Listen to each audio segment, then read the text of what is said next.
Hey there folks, it's me TheTacticalBrit, and thank you for clicking on another video of mine. If you happen to go on to enjoy this video, please leave a like and feel free to subscribe to see some more.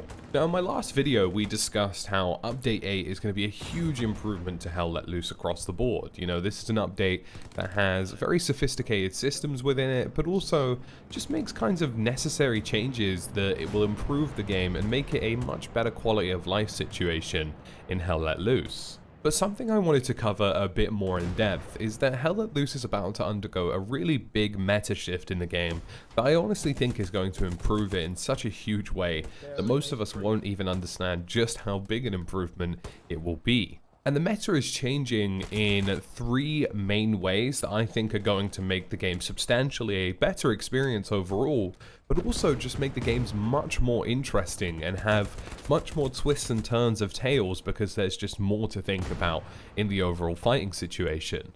So what are the three main changes? Well, we have the engineer fortifications, the introduction of logistics into the game, and now we have vehicles too. And all three of these are going to come together to change Hell Let Loose, in my opinion, for the better, but also change it in ways that we haven't considered yet. So to start with, engineer fortifications. Now, this may seem like not a major thing, but it actually is. The size of the fortifications now available in the game, as you're going to see on screen here now, are actually drastic enough that they can make serious defensive improvements to a position, or serious offensive improvements to a position. Now, Hell Let Loose has gotten really good in the current meta of things at having a very compact front line where people are fighting quite consistently, and inch by inch progress is made, and those minimal amounts of progress do make serious differences in the game. And now with the ability to fully lay down defensive armaments and offensive armaments that will make a serious difference to footholds in different regions, the game is almost propelling itself to the next level. One of the major difficulties of Hell Let Loose is that it's always struggled to have kind of consistent cover.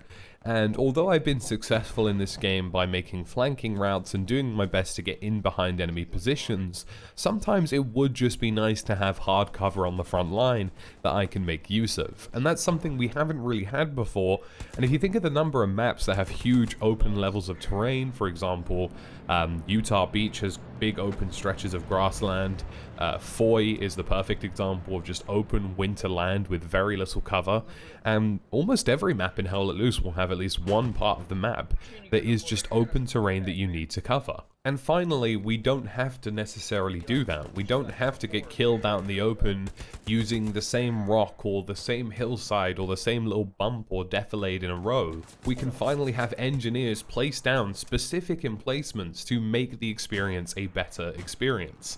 And that's something I'm really looking forward to.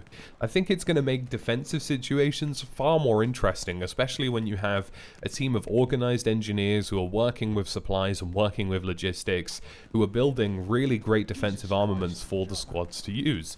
And of course there will be a cap on the number of things that they can place. I think offensive situations also stand to benefit as well, because very often in Hell Let Loose it's a case of how far you can get forward without getting kicked off. And you guys know what I mean, like, you know, you inch your way forward on the front line slowly and slowly and slowly, and sometimes all it takes is one rocket round, a tank or a machine gun, and all of your efforts have been in vain.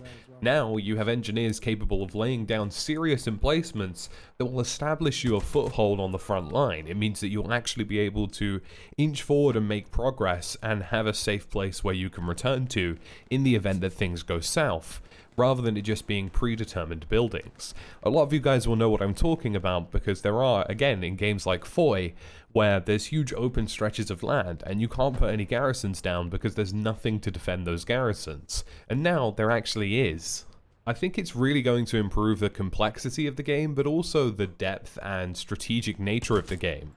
It now makes things like tanking roles, the new satchel charge which is coming into the game, and explosives very important to take out some of these bunkers and places and positions, and means that infantry themselves aren't just hung out to dry constantly, which is a really great improvement. The next huge change, of course, linking in with this, is logistics. This game has never really had a logistics system. It's had multiple sacrifice supply guys for a very long time now. Just supply guys, spawning supplies, dying, spawning supplies, dying. And ultimately it makes the supply situation very grim because nobody wants to do that. Whereas with the new logistics system, we're finally seeing supply guys get a bit of alleviation for once they can actually play the game rather than just being an active respawn beacon for their team. Now, supply trucks are going to bring supplies to the front line, and this also complicates the game in lots of great ways, because it means that no longer do we have this issue with supply guys. It means that we actually can have people now who want to be dedicated drivers and dedicated logistics people. And my experience with Postscriptum and Squad means that there certainly are some people who do enjoy that role, and probably will continue to enjoy that role. It's a certain level of importance that almost defines whether or not your team will win or lose. Now, if you think about all of the new defensive armaments that engineers can lay down, combine it with the fact that you can get anti-tank guns with ATs, combine it with the fact that, you know, you're going to need a heavy supply of garrisons along the front line to really make any progress, logistics will make or break your team, and I'm glad it's no longer just left to some random supply guy who may or may not put down supplies, or who may or may not just die, and it's really a refreshing change.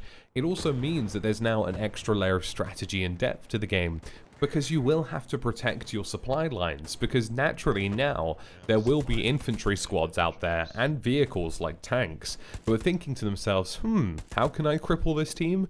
Take out their supply lines. And that's what lots of people tend to do on games like Postscriptum, and I can see it becoming a huge strategy in this game as well. You know, if you have a defensive position that's got, you know, lots of armor on it, you know, lots of bunkers, lots of defenses, lots of anti-tank guns, and it feels like they just keep coming back, then ultimately your new strategy is to try to rinse the supply lines as much as you humanly can. And it's really something I'm massively looking forward to. And finally, we have transport trucks. And when you combine transport trucks with supply logistic runs, what this means is that this game's meta finally makes sense. The biggest issue, I think, with the update that changed the meta of the game, which stopped garrisons being able to be placed behind enemy lines, was the fact that it felt as though all the strategy of the game was thrown out the window, and the game has just sort of become a front line versus a front line and a huge grind. You know, it hasn't got the flanking anymore, it hasn't got the sort of strategy of flanking as much as it used to. And now all of that's going to change back to where it was before. Because previously, now that we have logistic runs, it means that we're going to have more intense front lines because there'll likely be more garrisons on the front lines. But it also means that actual, you know, transport trucks, whether that be 12-man transport trucks or hopefully even smaller ones in the future, will be able to get people behind enemy lines and drop down some rally points. In theory, if you get 3 or 4 squad leaders in a 12-man truck and put some extra infantry there to defend them, you can get all 3 or 4 of those squad leaders to place down a rally point behind enemy lines if they can get through. So now, again, another layer of strategy. It's really important to defend your front line, defend your objective well, because this will be a strategy going forward in the game. And also, it means that the game will just have a bit more intensity to it, because flanking and actual getting behind objectives will return to Hell Let Loose in a much more serious way. I, for one, am really glad to see the meta get a shake-up again. I think logistics is necessary, and I really do believe the combination of new engineer defenses and transport trucks are really going to shake up the battlefield in a way that we haven't really seen before in Hell Let Loose, in a way that will be really beneficial to how the game plays and feels. Thank you guys for tuning into this video. Let me know how you feel in the comment section and what you're looking forward to in Update 8.